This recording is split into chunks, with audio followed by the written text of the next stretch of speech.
مکافات عمل۔ چودھری صاحب جی معاف کر دیو، میرے نکے نکے بچے نے، انہاں دی ماں بیمار رہندی ہے، انہاں دا خیال کون رکھے گا؟ چودھری صاحب اے ویکھو میں تہاڈے اگے ہتھ جوڑنے نے، معاف کر دیو، تہاڈے پیر پھڑ لینا وا، مینوں جان دیو۔ شہیدے نے چودھری ظفر کے پاؤں کو ہاتھ لگاتے ہوئے کہا، او پرے مر، معافی اور میں دوں ہو ہی نہیں سکتا۔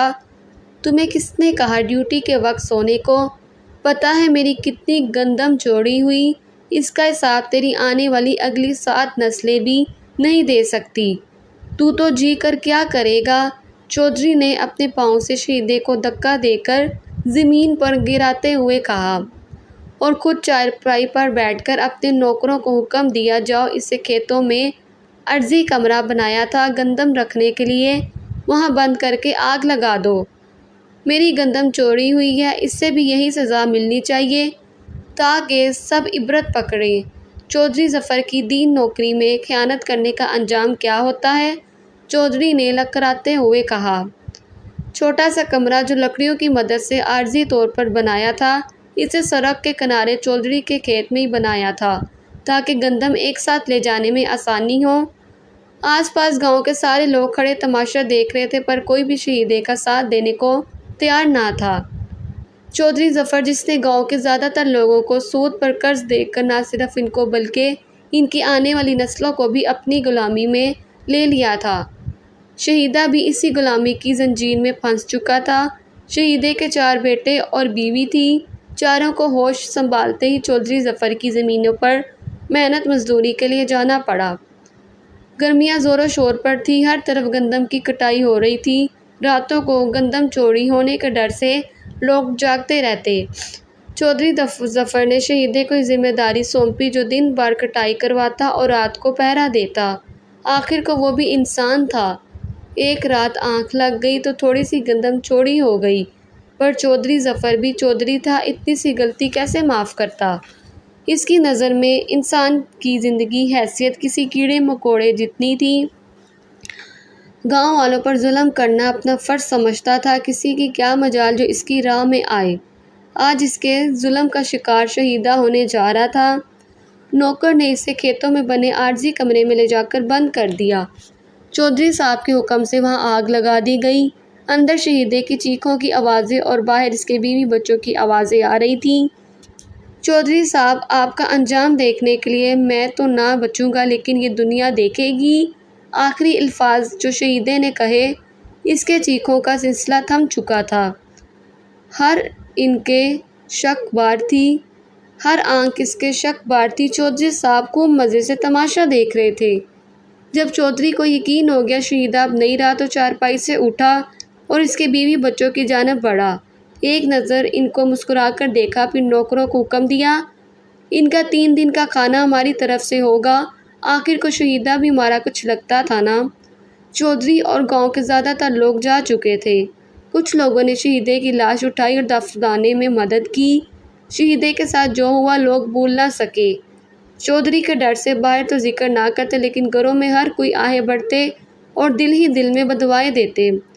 شہیدے کے بیوی بچوں کو اب بھی غلامی کرنی پڑ رہی تھی، وہ بھی جاتے کہاں سوائے اللہ کے، ان کا اور کوئی نہ تھا۔ اللہ کی عدالت تو سب کے لیے برابر، کون امیر کون غریب، کون چودھری کون نوکر، وہاں تو سب برابر، اور حساب تو ہر کسی کو دینا ہوگا وہاں جا کر۔ مکافات عمل بھی تو ہوتا۔ ایسے ہی اب چودھری کی باری تھی، جس کے پاؤں کا گیڑا اب بھر کر ارد گرد بھی پاپ کر چکے تھے۔ اس کی عبرت ناک موت کا وقت آ چکا تھا۔ اس واقعے کو 2 سال بیت چکے تھے۔ وہی گرمیوں کے دن، ہر طرف گندم پک رہی تھی، اس کو کاٹنے کا وقت آن پہنچا تھا۔ چودھری ظفر اپنے کھیتوں کا جائزہ لینے گھر سے نکلا۔ ٹھیک اسی کمرے کے پاس آ کر چودھری صاحب کی جیپ خراب ہو گئی۔ وہاں اب کمرہ تو نہ تھا، وہاں بھی اب کھیت ہی تھے جہاں گندم اگائی تھی۔ چودھری صاحب، لگتا پٹرول ختم ہو گیا، ڈرائیور نے ڈرتے ہوئے بتایا۔ لعنت ہو تجھ پر بدذات، اب اس گرمی میں کہاں جاؤں گا میں؟ چودھری ظفر نے بھڑکتے ہوئے کہا۔ چودھری جی، یہاں پاس میں ہی علی شہیدے کا بڑا بیٹا کام کر رہا ہوگا، اس کے پاس سائیکل ہے، میں اس سائیکل پر جا کر پٹرول لے آتا ہوں، آپ یہیں بیٹھیں، AC چلا دیتا ہوں۔ جیپ کی دونوں اطراف کھیت تھے اور گندم جو پک کر خشک ہو چکی تھی۔ ذرا سی آگ کی چنگاری سے پورے کھیت جل سکتے تھے۔ چودھری صاحب نے اے سی آن ہونے باوجود جیپ کے شیشے کھول کر گندم کا جائزہ لینے لگا جو پک کر خشک ہو چکی تھی۔ بے خیالی میں سگریٹ سلگائی اور جلتی تلی جیپ سے باہر پھینکی، لیکن وہ خشک گندم جا گری۔ اللہ کے حکم سے آگ اس قدر تیزی سے بڑھی، جیپ کو بھی گھیرے میں لے لیا۔ آگ جو جنگل کی آگ کی طرح پھیل چکی تھی۔ لوگ دور کھڑے دیکھ رہے تھے، کوئی بھی نہ آیا، لیکن چودھری کی چیخیں ہر کوئی سن سکتا تھا۔ شام تک آگ بجھائی نہ جا سکی۔ چودھری کی لاش کی ہڈیاں تک جل چکی تھیں۔ ہر کوئی کانوں کو ہاتھ لگا رہا تھا، لیکن دلی طور پر خوش تھے سب۔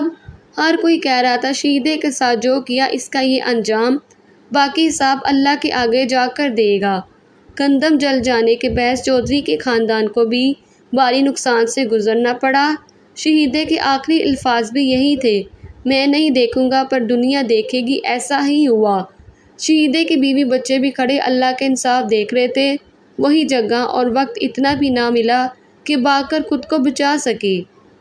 آگ سگریٹ کی وجہ سے لگی یا کیسے، کسی کو کچھ نہیں پتا۔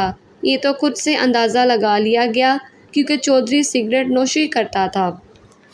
اگر ہماری ویڈیو پسند آئے تو ہمارے چینل کو سبسکرائب کریں۔